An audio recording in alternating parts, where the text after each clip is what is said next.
kembali bersama Bu Leli untuk mengikuti pembelajaran hari ini. Sebelum kita memulai pembelajaran hari ini, mari kita berdoa terlebih dahulu dengan bacaan basmalah. Bismillahirrohmanirrohim. Semoga Allah memberikan kemudahan dan kelancaran kita semua untuk mengikuti pembelajaran hari ini. Untuk selanjutnya, yuk kita simak pembelajaran bersama Bu Leli. Anak-anak, hari ini kita akan belajar tentang tema 7 subtema 1, yaitu peristiwa kebangsaan masa penjajahan, pembelajaran ketiga. Kalian akan mempelajari tentang sistem tanam paksa pemerintahan kolonial Belanda dan peristiwa perlawanan terhadap Portugis dan Belanda. Yuk, kita simak baik-baik pembelajaran hari ini. Berbagai kebijakan pemerintahan kolonial Belanda sangat menyengsarakan rakyat Indonesia. Salah satunya sistem tanam paksa yang dilakukan pemerintah kolonial Belanda. Untuk lebih memahami materi ini, yuk kita simak baik-baik bacaan tentang sistem tanam paksa pemerintah kolonial Belanda.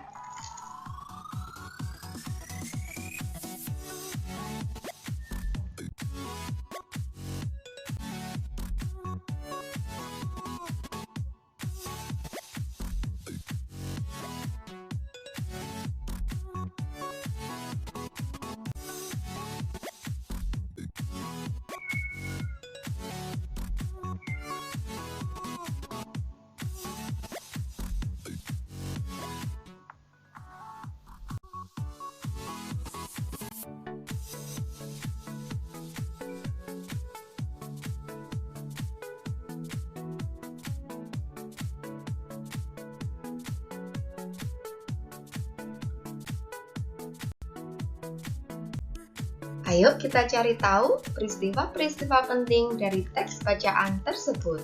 Yang pertama, apakah itu tanam paksa? Ya, sistem yang memaksa rakyat menanam komoditas tertentu dengan peraturan tertentu. Yang kedua, siapakah yang menerapkan tanam paksa itu? Ya, pemerintahan kolonial Belanda. Nomor 3, di manakah tanam paksa dilaksanakan? Ya, tanam paksa dilaksanakan di Pulau Jawa, Sumatera Barat, Minahasa, Lampung, dan Palembang. Selanjutnya, bagaimana tanam paksa dilaksanakan? Ya, sistem tanam paksa dimulai sejak tahun 1847 ketika penduduk yang telah lama menanam kopi secara bebas dipaksa menanam kopi untuk diserahkan pada pemerintahan kolonial Belanda.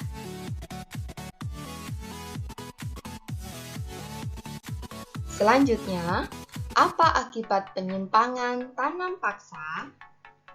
Ya, akibat penyimpangan tanam paksa antara lain: 1. Banyak tanah yang terbengkalai sehingga panen gagal. 2. Rakyat makin menderita. 3. Wabah penyakit merajalela. 4. Bahaya kelaparan di Cirebon yang memaksa rakyat mengungsi ke daerah lain untuk menyelamatkan diri. Dan kelima, kelaparan hebat di Grobogan sehingga banyak terjadi, menyebabkan jumlah penduduk yang menurun tajam. Selanjutnya, siapakah penentang tanam paksa itu? Ya, penentang tanam paksa adalah rakyat Indonesia dan Douwe Dekker. Nah, anak-anakku kelas 5, selanjutnya, yuk kita pelajari peristiwa perlawanan terhadap Portugis. Peristiwa perlawanan ini disebabkan karena persaingan dagang antara pedagang-pedagang Portugis dan pedagang di Nusantara. Bangsa Portugis selalu ingin menguasai perdagangan di Nusantara. Maka terjadilah perlawanan bangsa Indonesia melawan bangsa Portugis. Yuk kita simak beberapa poin penting yang terkait dengan peristiwa perlawanan terhadap Portugis. Yang pertama, alasan Ternate melakukan perlawanan.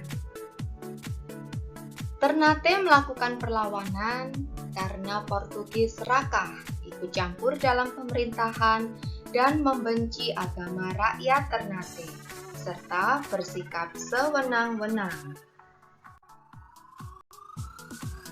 Selanjutnya, pemimpin rakyat Aceh dan Ternate yang melakukan perlawanan. Pemimpin Aceh yaitu 1. Sultan Ali Mogayat Shah yang memimpin tahun 1514 hingga 1528. Pemimpin Aceh yang kedua adalah Sultan Alauddin Riayat Shah, memimpin pada tahun 1537 hingga 1568. Dan pemimpin Aceh yang ketiga adalah Sultan Iskandar Muda, yang memimpin tahun 1607 hingga tahun 1636. Sedangkan pemimpin Ternate yaitu Sultan Hairun dan Sultan Ba'abullah.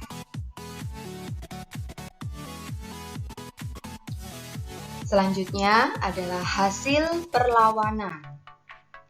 Hasil perlawanan rakyat Aceh, yakni adalah 1.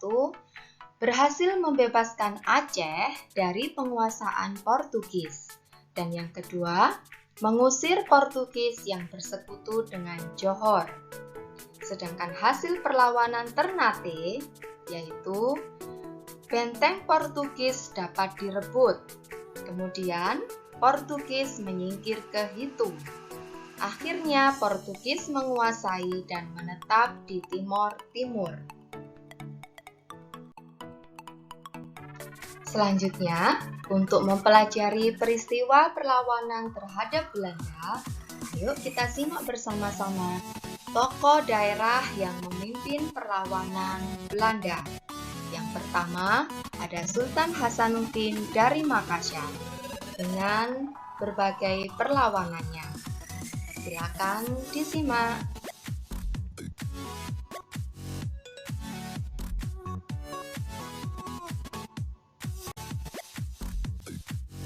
Selanjutnya, Pangeran Antasari dari Banjarmasin, Kalimantan Selatan.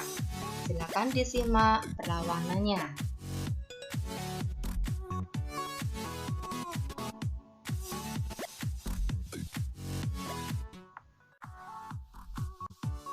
Berikut ini perlawanan dari Patimura, Maluku.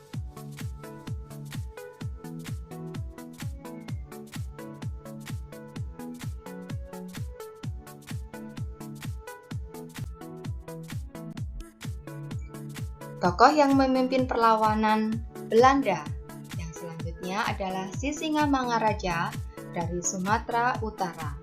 Perlawanannya silakan dibaca pada tabel berikut.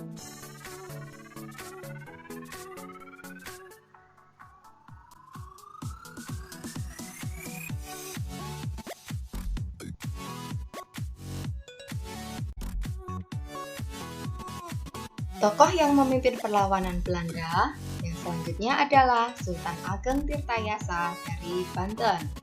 Bentuk perlawanannya adalah sebagai berikut.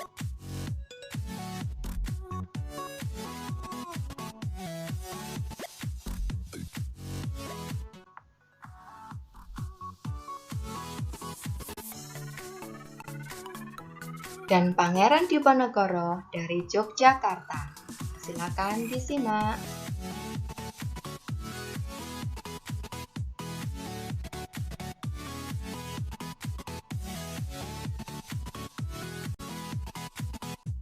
Dan yang terakhir adalah Silas Papare dari Papua. Berikut ini adalah bentuk perlawanan Silas Papare. Silakan disimak.